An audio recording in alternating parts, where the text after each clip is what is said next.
After eating, glucose will go to cellular respiration to produce ATP. At that point, there are two options.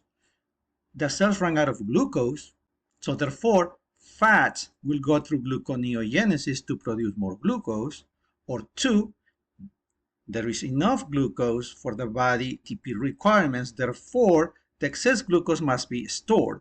And that glucose is going to be stored in the form of glycogen through a process called glycogenesis in the liver. The liver will synthesize glycogen until all the reserves in the liver are full. Any excess of glucose and dietary fat will be stored in the adipose tissue in the form of fat for a process called lipogenesis. Gluconeogenesis is a metabolic pathway that results in the synthesis of glucose from non-carbohydrate substrates. The main gluconeogenic substrates are going to be lactate, that comes from glycolysis, glycerol. It comes from triglycerides, as you can see here, triglycerides are going to be fatty acids and glycerol. Alanine and glutamine are amino acids. You can see here alanine and glutamine right here.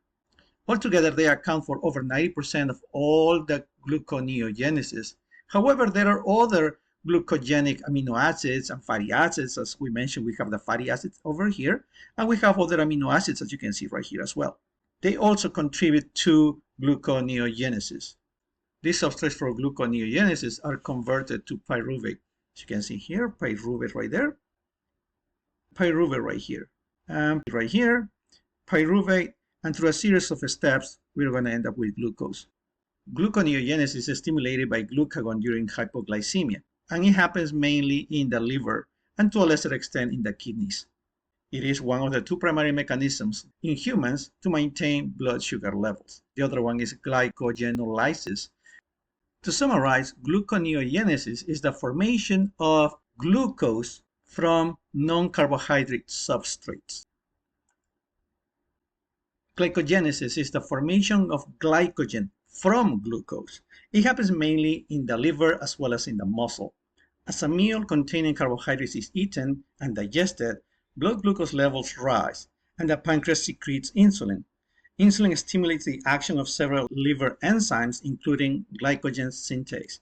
This enzyme synthesizes glycogen by adding glucose molecules together. Right here. And you're going to form glycogen. Blood glucose can also be taken up by the muscle cell transporters in response to muscle contraction. Glucose can be converted into glycogen for storage in the muscle cells.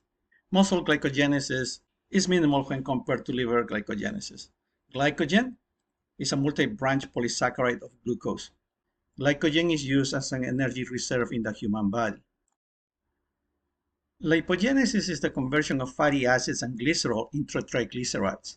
Fatty acid synthesis starts with acetyl-CoA. Fatty acids are produced in the cytoplasm of cells. Triglyceride synthesis happens in the endoplasmic reticulum, where three fatty acid molecules are bonded to a glycerol molecule to produce triglycerides. Both processes take place mainly in the liver and the adipose tissue. Insulin is released by the pancreas when blood sugar levels rise, and it promotes the absorption and storage of sugar, including lipogenesis. Lipogenesis and lipolysis, in essence, are reversals of one another.